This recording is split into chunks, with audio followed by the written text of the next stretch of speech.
Activa પર લાગ્યો આપણો કલર એ બતાવે છે કે આજે છે ધૂળેટી અને આ છે નારિયેલ. નારિયેલ ચમ લઈને આવ્યા છીએ આપણે? કેમ કે તમારી નહીં, મારી વાઈફ બીમાર છે. થોડું બહુ લાંબુ ખેંચી લીધું તો માફ કરજો. વાઈફ મારી બીમાર છે ને ધૂળેટીનો પ્રસંગ હતો, ઉજવાય એમ છે નહીં વધારે, પણ થોડો ઘણો ઉજવી લીધો. આપણે એક્ટિવાને થોડું ઉજવાઈ દીધું અને આપણે બી ઉજવી લીધો. તો હેલો, ગુડ આફ્ટરનૂન મારા યુટ્યુબની ફેમિલી ઓર યુટ્યુબના સબસ્ક્રાઈબર. તો પહેલાં તો બધાને હેપી ધૂળેટી અને કાલની હેપી હોલી. અમારા ગુજરાતમાં તો હોળી ધૂળેટી બધું સાથે સાથે ઉજવાતું હોય છે ભાઈ. અહીંયા ધૂળેટીના રંગ તો ભાઈ અલગ અલગ હોય છે, બતાવી નહીં શકતો. હું બતાવીશ કોઈક દિવસ, આવનારા ફ્યુચરમાં તમને બતાવીશ, આવનારા વર્ષના અંદર બતાવીશ. કેમ કે અત્યારે કુછ નવો કોન્ટેન્ટ લાવવાનું વિચારી રહ્યો છું. કોન્ટેન્ટ શું બનાવીશું શું નહીં એ વિશે હજુ હું વિચારી રહ્યો છું. તો જ્યાં સુધી કેવો વિચાર આવશે મને કે શું બનાવીશું શું નહીં બનાવીએ, ત્યાં સુધી આપણે અત્યારે જેમ બનાવીએ છીએ એમ બ્લોગ બનાવી દઈશું. અને જે દિવસે એવો સારો કોન્ટેન્ટ આપણે મળશે કે ના ભાઈ આપણે આ કોન્ટેન્ટ વિશે આપણે વિડીયો બનાવીએ, તો એ વિડીયો બનાવવાનું ચાલુ કરીશું.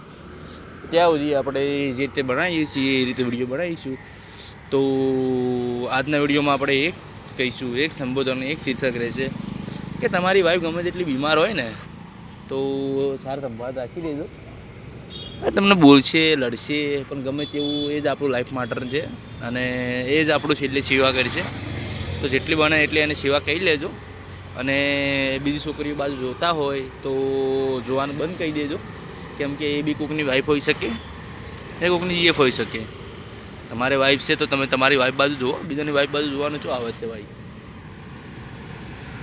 હા, મને લાગતું હશે કે બૈરું હંગાત બેઠો એટલે એવું કે છે એમ ને? ના ના, એ તો ખરેખર એ જ છે ભાઈ.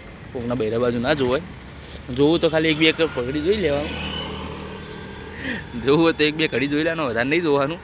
બાકી આપણા કામથી મતલબ રાખવાનો અને આપણું ઘર, આપણું પરિવાર અને આપણો સંસાર, બસ આમાં તલ્લીન થઈ જવાનું. 20-50 ઉંમર કાઢી દેવાની, છોકરો પૈણાવી દેવાનો, પછી શાંતિ એવી તીર્થયાત્રા કરી દુનિયાને પ્રસ્થાન આપી દેવાનું અને જીવન ત્યાં મૂકીને જતું રહેવાનું. બસ આટલી જ દુનિયા છે ભાઈ. તો આજનો ધૂળેટીનો બ્લોગ આપણે બહાર આવ્યા હતા બનાવવા, સવારનો મૂક્યો હતો ફરવા. તમારા ભાભી તો બીમાર હતો તો એમને તો આપણે ઘરે ઊંઘાડી દીધા. અત્યારે પાછો આવ્યો રિટર્ન અને દવાખાને લઈને ગયો હતો. દવા લઈને પાછા હવે ઘરે જઈ ગયા છે તરત. અંદર મગજમાંથી ભાઈ આજનો બ્લોગ બનાવ્યો નથી તો બ્લોગ બનાવવા બેસી ગયા આપણે.